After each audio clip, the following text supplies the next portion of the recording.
Boa tarde. Eu abri uma enquete no final de semana para que vocês escolhessem o tema do vídeo de hoje. Uma das opções era complexos de poder, para falar sobre os polos inferior e superior.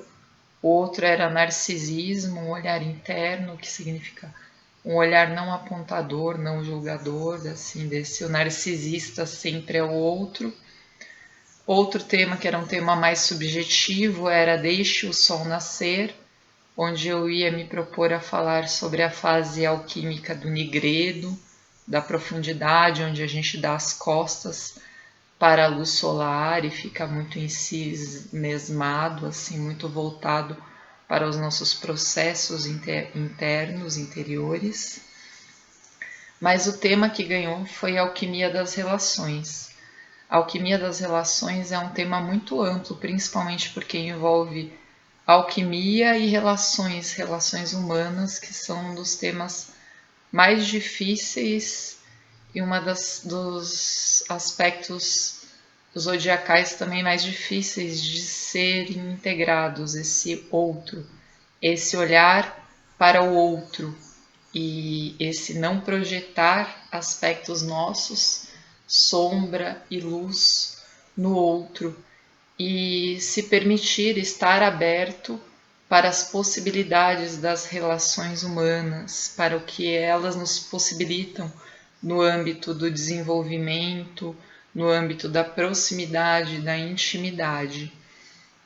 Eu percebi que as pessoas têm questões bastante latentes, muitas expectativas em relação às relações, aos relacionamentos.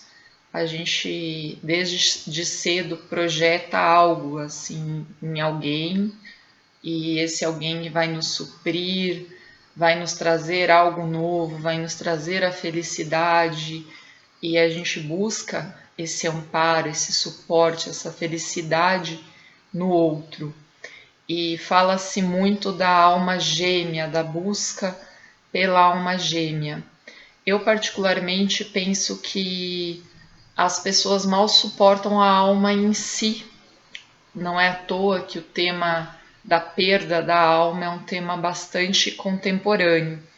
Então, quem dirá uma alma similar, gêmea, se as pessoas mal suportam a alma em si? Jung traz uma concepção de complementariedade, uma complementariedade que a gente projeta inicialmente no outro, alguém que vá me complementar. Então, se eu tenho essa energia feminina, o meu complementar seria o masculino que Jung chama de ânimos.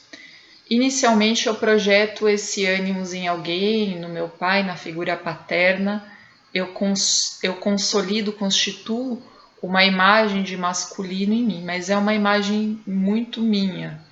Aquela questão, uma mulher sabe muito bem como um homem deve ser, talvez mais do que qualquer homem, porque ela traz consigo essas imagens de ânimos, de masculinos, assim como um homem também projeta a sua ânima nas mulheres, porque traz consigo imagens em relação ao feminino. E a grande alquimia disso é integrar esses aspectos internos das nossas próprias imagens de masculino e de feminino, antes ou através da projeção em outras pessoas. Mas antes de ser dois, de ir até o outro, de chegar ao outro, a gente precisa aprender a ser um, sustentar a nossa individualidade, para não projetar as nossas faltas, as nossas carências e interagir com o outro de forma dependente, esperando que ele vá nos suprir, que ele vá nos complementar, que finalmente alguém vai dar aquele suporte que eu nunca tive e que eu nunca me permiti, que eu nunca me dei de forma digna e saudável. Então, para ser dois, para haver uma união, é necessário que hajam indivíduos íntegros, que não projetem sua luz e nem sua sombra através dos outros.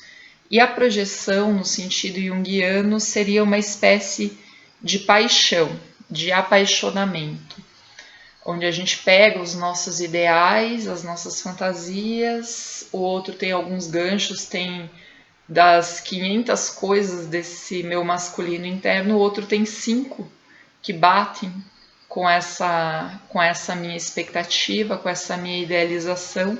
Então eu projeto nesse outro. À medida que eu vou integrando, que eu vou ficando mais completa. Porém, a paixão é um processo importante para a integração desses aspectos, visto que eles são inconscientes, que eles estão aí desde sempre, formando imagem, envolvendo a gente em rascadas, colocando a gente em situações às vezes de dependência, de abuso, reproduzindo padrões, e a gente não se apropria deles, não leva, não toma para si, não aprendeu a ser sozinho. E ontem eu vi uma frase muito interessante, muito importante, que fala que a capacidade de estar só é a capacidade de amar. Parece um paradoxo, mas não é. Trata-se de uma verdade existencial, pois só quem é capaz de estar consigo é capaz de amar, compartilhar, ir mais fundo no outro, ir além das projeções, não querer possuir, tornar-se dependente do outro e nem reduzir o outro às próprias fantasias ou ficar viciado. A gente pensa também nos aspectos obsessivos da paixão, de quando eu projeto tudo no outro, fico naquela dependência daquele olhar do outro, me moldo para o outro, me anulo pelo outro e às vezes inconscientemente espero que o outro também faça isso por mim, senão ele não corresponde às minhas expectativas.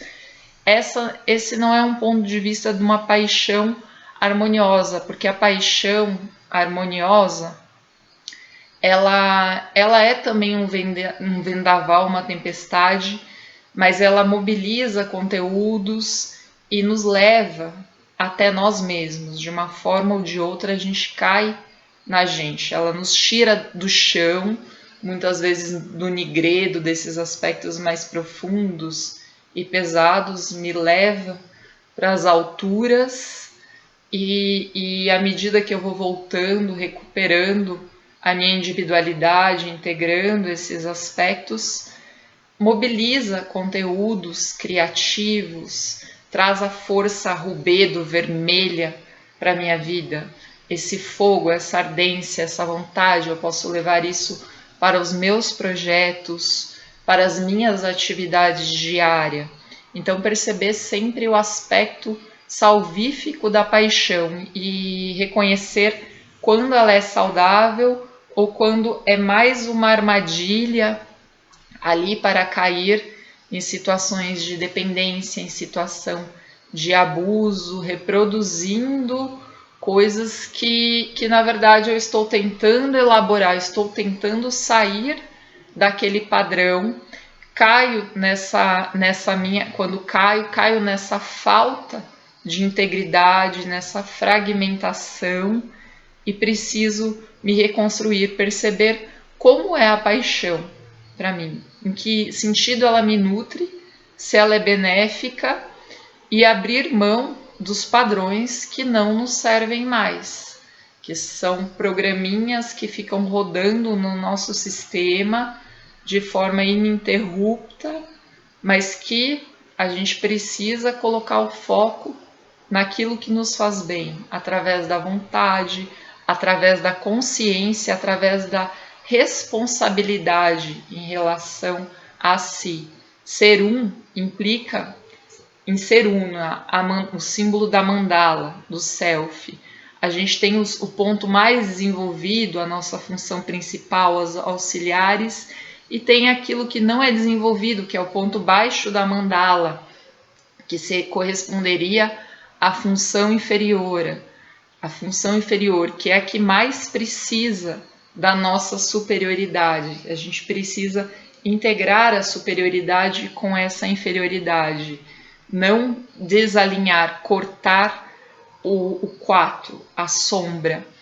Precisa integrar na nossa vida para que ela venha se desenvolver de forma mais plena. Então, a gente se implica com a nossa sombra antes de lidar com o outro, com as sombras do outro. Então, o 1, esse aspecto desenvolvido consciente, se torna 4. No tarô, a gente também faz essa analogia. E através do 4, a gente também busca uma pessoa que fez, que vivenciou esse processo, que teve a coragem de desenvolver a sua individualidade, porque a gente não está mais nessa fase do coletivismo, de viver diluído no coletivo. A gente em algum momento precisa se implicar com o que nós somos profundamente e nos desenvolver por completo, abarcando a nossa sombra, aquilo que foi reprimido, aquilo que foi negado, aquilo que não foi visto, que não tinha cabimento, em algum momento poder entrar em cena, ter um espaço, não um espaço muito grande, para não tomar as forças da consciência e do ego, mas para integrá-la na nossa vida. Então, nesse sentido, a gente precisa primeiro ser primeiro aprender a estar consigo, para depois aprender a estar com o outro, respeitando os nossos limites de aproximação, de distanciamento, esse respiro saudável das relações, porque como a gente não se suporta por completo, seria uma tremenda ilusão a gente acreditar que alguém deva ou que a gente deva suportar alguém por completo. Seria uma projeção quase que infantil e obsessiva. Então a paixão, ela nos conecta com as necessidades da nossa alma. Muitas vezes nos tira de fases pesadas ou de fases pálidas, da fase pesada como Nigredo, de fase pálida como Aldebo, que é muito branco, controlador, que fala das nossas defesas. Uma paixão tira a gente do controle, tira a gente das defesas. E algo que é tão difícil na nossa sociedade patriarcal, onde a gente sente uma ameaça tremenda nas situações desconhecidas, naquilo que foge do nosso controle. Então a paixão representaria esse rubedo, que é esse fogo transformador. Jung fala que quem não queima, não arde no fogo das paixões, também não as supera. Então muitas pessoas realmente não estão em fase ou não vão lidar com as suas paixões, não vão se implicar com os aspectos da sombra, da ânima e do ânimos nesse momento, porque seria extremamente desestabilizante. Mas poderiam entender que se superassem isso, iriam para um outro lugar, para um outro patamar, poder transformar esses padrões, essas forças em algo criativo, em algo que te dê mais força, mais vigor, integrar essas partes, não projetar tanto no outro. E as relações, de forma gerais, elas nos nutrem, nos desenvolvem, a gente se aproxima por afinidades, a gente se dissolve no coletivo por necessidade. Se eu estou numa fase muito escura, muito fechada, muito triste, encontro semelhantes, me sinto pertencente a um grupo, encontro inspiração, formas de sair, coisas que funcionaram para uma pessoa, ou me coloco no lugar de inspirar essas pessoas, eu estou colocando essas forças em movimento, essas forças em mim, estou me diluindo no coletivo para em algum momento coagular novamente, voltar para a minha individualidade. Então esses movimentos também de dissolve no coletivo, busque grupos de estudo, grupos religiosos, aquilo que alimenta a sua alma, aquilo que te faz bem. E é uma questão muito íntima, uma pergunta muito interna de você ser sincero com você e perceber o que te completa, o que te faz feliz e não colocar isso no outro, porque se o outro vai embora, a sua felicidade vai embora também. Então, à medida que você colocou, delegou isso a alguém, é importante você integrar, puxar de volta para si, implicar-se, responsabilizar-se pelo peso que carrega, o peso da sua alma, que sonha, que aspira, que tem necessidades e que se projeta no coletivo e através do coletivo faz esses movimentos de ver, perceber-se e cair em si.